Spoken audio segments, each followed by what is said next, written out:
Hello friends, welcome to Moksha English classes. Today we are going to learn pronoun. Last class में आपको मैंने noun पढ़ा दिए थे. आज जो मैं पढ़ाने जा रहा हूँ वो टॉपिक हमारा प्रोनाउन का. प्रोनाउन बोलते हैं सर्वनाम को, है ना. प्रोनाउन आपने पहले पढ़े होंगे, लेकिन क्या है कि छोटी क्लास में पढ़ने के बाद में बड़े जब होते हैं तो इनको भूलते जाते हैं, तो इसलिए वो पढ़ना बहुत जरूरी. देखना अच्छा टॉपिक है प्रोनाउन. सर्वनाम. सर्वनाम होते क्या है? किसी के नाम की जगह पे आने वाले शब्दों को सर्वनाम कहते हैं. ठीक वही चीज इंग्लिश में है ना. A word that comes at the place of a noun is called a pronoun. ये इसकी परिभाषा हो गई, है ना. क्या एक वर्ड है, क्या ऐसा वर्ड दैट कम्स या फिर use that is use at the place of a noun. एक नाउन की जगह पे नाम की जगह पे आने वाले शब्द को क्या कहेंगे? हम प्रोनाउन कहेंगे. जैसे कि ये एक वर्ड है, Meera is a student. Sentence है,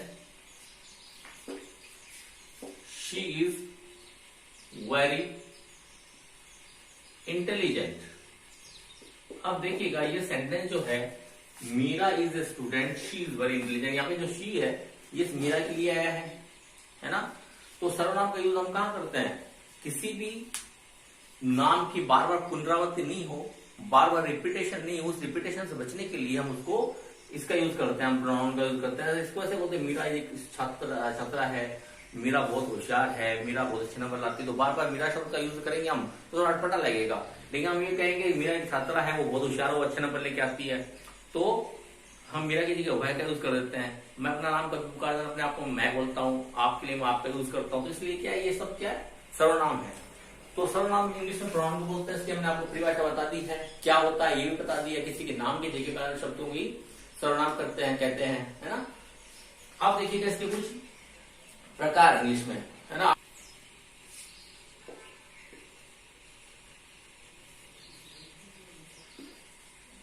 personal pronoun. There are some kind of pronoun, है ना. कुछ प्रोनाउन के प्रकार है. First of all we are going to study personal pronoun. हम पर्सनल प्रोनाउन पढ़ रहे हैं. देखिए पर्सनल प्रोनाउन होते क्या है? किसी भी व्यक्तिगत नाम के लिए जो यूज किया जाता है वो प्रोनाउन पर्सनल नाउन होता है. जैसे देखिएगा आई, वी और इसके बाद यू, इसके बाद में ही, शी, दे और इट. ये सब के सब क्या है? ये पर्सनल प्रोनाउन है. देखिएगा, है ना. मैं किसी व्यक्ति के नाम के स्थान पे आ सकते हैं. जैसे मेरा नाम है, अपने आप के लिए मैं नाम नहीं पुकारता, मैं बोलता हूं हम, तुम या आप. वह है किसी लड़के के लिए, किसी व्यक्ति के लिए. शी किसी महिला के लिए. दे वे. और इट किसी वस्तु के लिए, किसी थिंग के लिए और किसी एनिमल के लिए से यूज होता है. तो ये सब के सब क्या है? ये देखिएगा, ये दो फर्स्ट पर्सन में आपको पहले ही पढ़ाया था मैंने. When I taught you tense, तो मैंने बताया था आपको कि ये जो फर्स्ट पर्सन है, यू होता है सेकंड पर्सन, बाकी सारे के सारे थर्ड पर्सन है. आपको ऐसे ही याद रखना है. और ये सब सब्जेक्टिव केस है. इसमें एक ऑब्जेक्टिव केस भी होता है. और इसका क्या हो जाएगा? आई का आई का हो जाएगा इसमें मी, वी का अस, यू का यू ही रहता है, ही का हो जाएगा हिम, शी का हर, दे का देम और इट का इट. इस तरह से ये जो है सारे के सारे जितने ही है, ये पर्सनल प्रोनाउन है. किसी व्यक्ति विशेष के नाम के स्थान पे आने वाले शब्दों को हम पर्सनल प्रोनाउन कहते हैं. ठीक है ना. हाँ, तो इस तरह से पर्सनल प्रोनाउन याद रखिएगा आप. किसी व्यक्ति के नाम पे आने वाले, है ना, the pronoun that can be used at the place of any persons name. किसी भी पर्सन के, आदमी के नाम के स्थान पे आने वाले शब्दों को हम प्रोनाउन कहेंगे. कौन से? Personal pronoun. तो इसकी परिभाषा भी हो गई है और ये हो गया ये शब्द. तो आपको इनको याद रखना है. ये हुए पर्सनल प्रोनाउन. अब नंबर सेकंड पे जो है वो है इंटेरोगेटिव प्रोनाउन.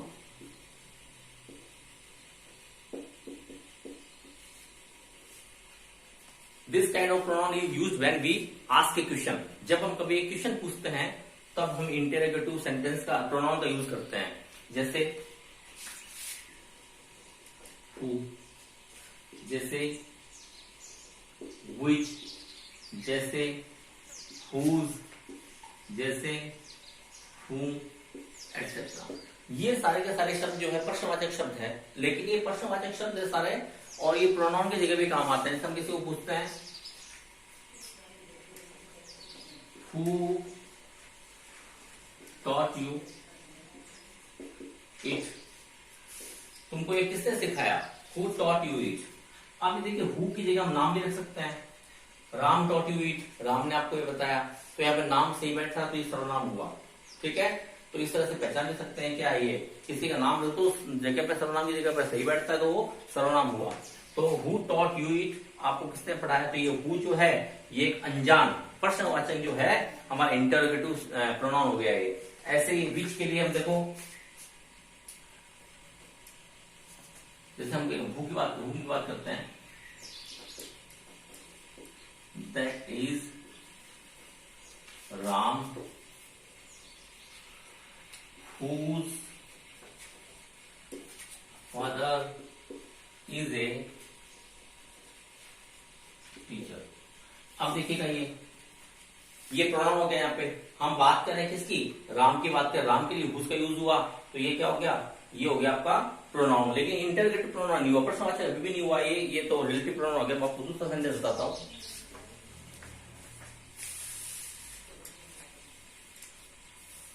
जैसे ये है whose pen is this, किसका पेन ये है, ये भी ये whose जो है यहाँ पे ये इंटरोगेटिव प्रोनाउन हो गया।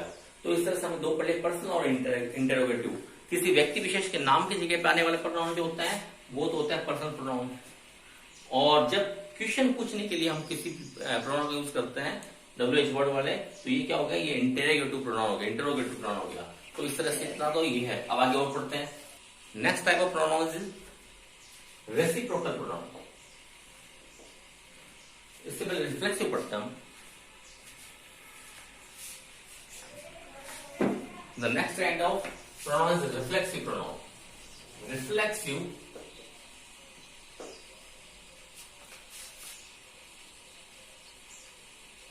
प्रोनाउन, देखिएगा कुछ शब्द ऐसे होते हैं, कुछ ऐसे आपको प्रोनाउन मिलेंगे इसमें, जैसे माई सेल्फ,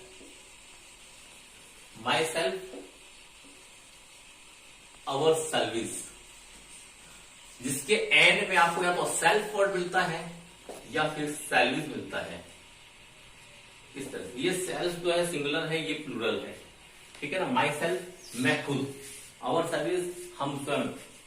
ऐसे ही आपका हो सकता है योर सेल्फ, एक की बात करें तब योर सेल्फ होता है, और एक से ज्यादा के लिए भी यू का यूज होता है इंग्लिश में, तो योर सर्विस। इसके अलावा हिमसेल्फ, उसके अलावा हर सेल्फ, और एक होता देम सर्विस, और एक होता इट सेल्फ। अगर ये सारे के सारे वर्ड हैं तो ये क्या हो गया, रिफ्लेक्सिव प्रोनाउन हो गए सारे के सारे। ध्यान रखिएगा, जिसमें भी सेल्फ वर्ड आ गया वो सब के सब रिफ्लेक्सिव प्रोनाउन है। ठीक है ना, और ये किसी व्यक्ति के बारे में अपनी खुद की जानकारी दिलाते हैं। जैसे मैं खुद अपना काम करता हूं, है ना, मैं अपना काम खुद करता हूं, I do my work my self, तो वहां पे रिफ्लेक्सिव प्रोनाउन हो गया। ठीक है, एक इसी में एक और होता है एम्फेटिक प्रोनाउन। देखिएगा, एम्फेटिक प्रोनाउन थोड़ा समझने की कोशिश करिएगा, मुश्किल नहीं है, आसान है, इसको आसान बना रहा हूं मैं, ज्यादा नहीं लिखा। अगर ज्यादा लिखाऊंगा तो पजल हो जाएंगे आप। रिफ्लेक्सिव प्रोनाउन का नाम याद रखने खाली, ये रिफ्लेक्सिव प्रोनाउन हो गए, ये एम्फेटिक प्रोनाउन हो गए। इनके उदाहरण भी सेम ही है। ये जितने भी सेल्फ और सर्विस वाले शब्द हैं ये दोनों है, रिफ्लेक्सिव भी है तो एम्फेटिक भी है। ठीक है ना, एम्फेटिक क्या होता है, जोर डालना, किसी चीज पे जोर देना। अब देखिएगा फर्क क्या है। आपको एग्जाम में क्वेश्चन पूछ लिया जाए, दे दिया जाए कोई भी वाक्य और पूछ लिया जाए कि इसमें कौन सा प्रोनाउन है, ये रिफ्लेक्सिव है एम्फेटिक, तो आप कैसे पहचानेंगे। या आपको ऑप्शन दिया जाए उसमें से आपको एक छांटना हो, चाहे वो एम्फेटिक हो या रिफ्लेक्सिव, तो आप कैसे पहचानेंगे। तो उसके लिए देखो आसान सी बात है, दो सेंटेंस लिख रहा हूं मैं यहाँ पे। एक तो ये I do my work my self. एक सेंटेंस ये है, she washes her dress herself। ये दो सेंटेंस है, इन्हीं सेंटेंस को मैं यूं लिख दूं, I myself do my work,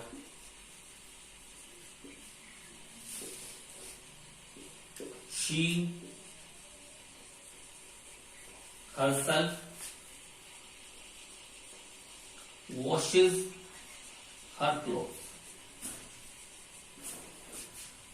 ये देखिएगा, ये दो सेंटेंस का पहला सेंटेंस था I do my work my self, मैं अपना काम खुद करता हूं। दूसरा सेंटेंस में नीचे लिखा था I myself do my work, मैं खुद अपना काम करता हूं।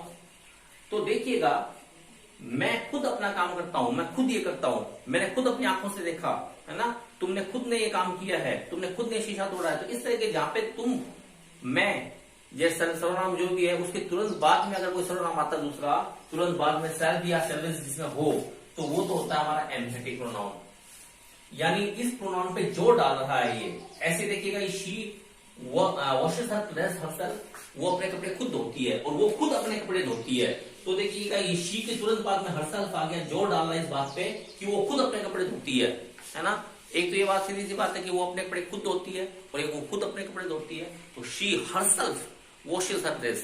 तो इस तरह से, तो यहाँ पे साथ में तुरंत आ जाए, है ना, पर्सनल प्रोनाउन के तुरंत बाद में आ जाए, इसकी एक पहचानिए, समझ लो, लिख भी सकते हैं आप कि पर्सनल प्रोनाउन के तुरंत बाद में आ जाए ना, तो क्या होगा, ये होगा हमारा एम्फेटिक प्रोनाउन। और अगर अलग अलग आ जाए तो ये रिफ्लेक्सिव प्रोनाउन होगा। इसलिए साथ साथ दिखा दिया मैंने, इसको एक ही उदाहरण है इसके सारे, आप इसको यूं याद करना। The next one is indefinite pronoun. Indefinite pronoun क्या होता है? इंडेफिनेट मीन्स अनिश्चित, जिसको हम जानते नहीं है, पता नहीं कौन है। जैसे कि देखिए समवन, जैसे कि एनीवन, somebody, nobody, खाली वन यानी कोई भी एक व्यक्ति, no one, etcetera. Someone, anyone, somebody, nobody, one, no one, ये सारे शब्द क्या है? ये सब के सब आपके इंडेफिनेट प्रोनाउन हो गए, है ना। जैसे हम उदाहरण दें, सेंटेंस है someone has stolen my pen, किसी ने मेरा पेन चुरा लिया। अब यहाँ पे किसी ने जो शब्द है ये प्रोनाउन है ना। आप ऐसे भी लगा सकते हैं, यहाँ पे किसी का नाम दीजिएगा, Mohan has stolen my pen, देखिएगा आप सही बैठ रहा है। तो नाम की जगह में someone काम आ सकता है, क्या हो गया, ये प्रोनाउन हो गया। कैसा प्रोनाउन है? इंडेफिनिट, पता नहीं हमको कौन है, किसी ने चुरा लिया, तो इंडेफिनिट है, ये इंडेफिनिट है। ऐसे ये सारे word, anyone, someone, nobody, one, इस तरह के जो शब्द होते हैं वो सारे के सारे इंडेफिनिट प्रोनाउन है। अगला जो पढ़ने जा रहे हैं हम, वो है डेमोन्स्ट्रेटिव।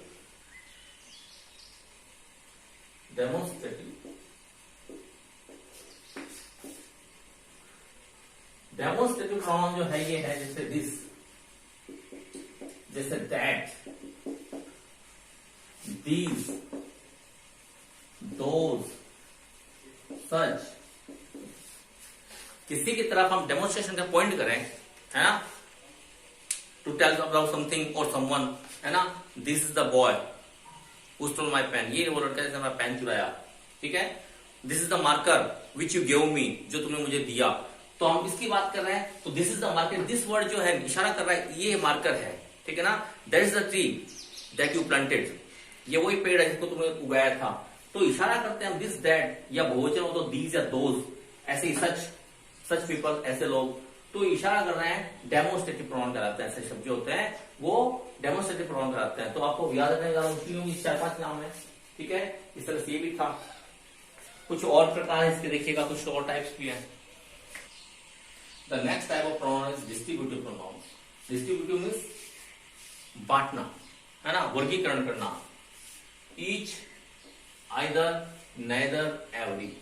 देखिएगा कुछ सेंटेंस लिख देता हूं मैं। Each of the boy has been given a book.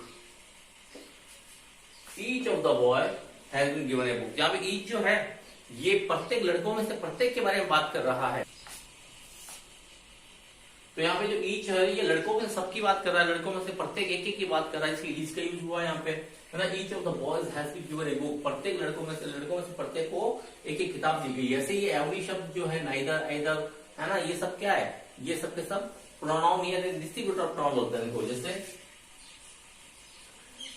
Either of you can go, either of you can go means तुम में से दो में से कोई भी जा सकता है, या तो तुम चले जाओ या तुम चले जाओ। तो आइदर ये भी क्या हुआ, तुम्हारे नाम की जगह पे ये प्रोनाउन आया तो ये क्या ऐसा प्रोनाउन हो गया, डिस्ट्रीब्यूटिव प्रोनाउन हो गया। अब आगे इसका प्रकार रेसिप्रोकल प्रोनाउन। रेसिप्रोकल प्रोनाउन क्या होता है, ये दो ही शब्द देखो, ईच अदर और वन अनदर। हम हिंदी में बात करते हैं इसे तो कहते हैं ना ईच अदर, एक दूसरे को जानते हैं। तो हम कैसे कहते हैं, हम एक दूसरे को इंग्लिश में क्या कहेंगे, हम वी नो ईच अदर। तो यहाँ पे एक दूसरे को, ये एक दूसरे जो है ये भी क्या है, प्रोनाउन है। किस प्रकार प्रोनाउन, ये इसको रेसिप्रोकल प्रोनाउन बोलते हैं इंग्लिश में। ये दो होते हैं, वन अनदर एक, ये तो है दो आदमी के बीच की बात। जब दो के लिए बात की जाए तो ईच अदर का यूज करता है, और एक से ज्यादा का यूज करते हैं, दो ज्यादा के लोगों को बात करते हैं तो वन अनदर, ठीक है ना। इस तरह से जैसे वी नो वन अनदर में तो ये हुआ कि हम दो से ज्यादा लोग हैं और हम सब एक दूसरे को जानते हैं, और वी नो ईच अदर मतलब हम दो लोग हैं, दोनों एक दूसरे को जानते हैं, ये मतलब हो गया। आगे possessive pronoun. Possessive as its name suggest we are talking about possession. जैसा कि नाम बता रहा है, हम पोजेशन की बात कर रहे हैं। पोजेशन यानी किसी चीज पर अधिकार होना। तो पजेसिव प्रोनाउन होता है, कुछ शब्द है माई से बनता है माइंड, है ना, ये आई के लिए है। ऐसे ही आपका जो आवर है उसका हो जाता है आवर्स, ही के लिए हो जाता है हिज, शी के लिए हो जाता है हर्स।